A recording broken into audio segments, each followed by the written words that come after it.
कुणाल जो है आईफोन खरीदता है और पिता किस्त देने से मना कर देते हैं। वो नाराज होकर पहाड़ के सबसे ऊंचे हिस्से पर जाकर खड़ा हो जाता है। माँ बाप भी पीछे पीछे आते हैं और बेटे को लगातार 3 घंटे मनाने की कोशिश कर रहे थे। वो लोग कह रहे थे कि बेटा तुम नीचे उतर आओ, तुम जैसा जैसा कहोगे हम लोग वैसा वैसा करेंगे। फिर आईफोन और किस्तों ने कुणाल के साथ साथ कुणाल के माँ बाप को खा गई। दरअसल ये जो कुणाल था महाराष्ट्र के छत्रपति सांबा नगर के चलाना फाटा इलाके में अपने पिता और माता के साथ रह रहा था। कुणाल के जो पिता थे वो बस ड्राइवर थे और उनकी माता हाउसवाइफ।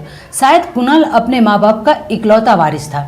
और एक दिन कुणाल अपने पिता के पास आकर कहता है कि पिताश्री मुझे आईफोन चाहिए। इस पर कुणाल के पिता कहते हैं कि बेटा मेरे पास इतने तो पैसे हैं नहीं कि मैं तुम्हें आईफोन दिला दूं। मैं बड़ी मुश्किल से अपने परिवार का भरण पोषण करता हूँ। मैं एक बस ड्राइवर हूँ और इतने पैसे आते नहीं हैं। कुणाल जिद में आकर आईफोन तो खरीद लेता है, लेकिन कुणाल के पास आईफोन की किस्तें भरने तक के पैसे वो नहीं कमा पाता था। ईएमआई की आखिरी डेट आती है 21 अगस्त 2026 को। उसके पास पैसे नहीं थे कि वो ईएमआई भर सके। वो अपने पिता के पास जाता है और अपने पिता से रिक्वेस्ट करता है कि पिताश्री आईफोन की ईएमआई का लास्ट डेट है, आप मुझे पैसे दे दो, मुझे ईएमआई भरना है। वो अपने पिता से रिक्वेस्ट करता है।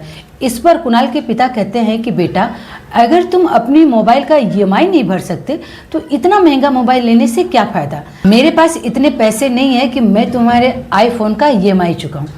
कुणाल और कुणाल के पिता में बहस होने लगती है। कुणाल नाराज होकर अपने पिता से जलाना फाटा से दूर 30 गांव में जाकर सबसे ऊंची पहाड़ियों पर खड़ा हो जाता है। जब यह बात उनके माता पिता को पता चलती है तो वो भी वहां पहुंच जाते हैं और उनके साथ साथ गांव के सरपंच और कुछ लोग भी वहां पहुंच जाते हैं। लेकिन कुणाल जो था वो सबसे ऊंची पहाड़ियों पर चढ़ा हुआ था और वो अपने माँ बाप से कह रहा था कि मैं आप लोगों से हमेशा हमेशा के लिए दूर चला जाऊंगा।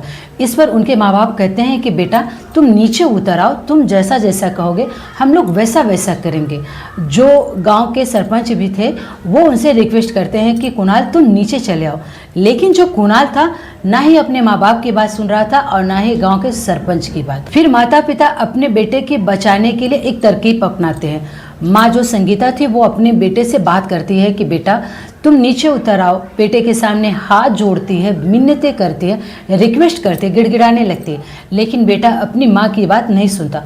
और उधर जो पिता थे मुरलीधर वो धीरे धीरे चोरी छुपे उस पहाड़ी तक पहुँच जाते हैं जहाँ पर कुणाल खड़ा था। वो कुणाल का हाथ पकड़ने के लिए हाथ आगे बढ़ाते हैं, लेकिन कुणाल इतने तेजी से अपने पिता का हाथ झटक देता है कि दोनों साथ में 300 नीचे खाई में गिर जाते हैं। और ये सब संगीता के आंखों के सामने वो देख रहे थे। उसे ये सब बर्दाश्त नहीं हुआ।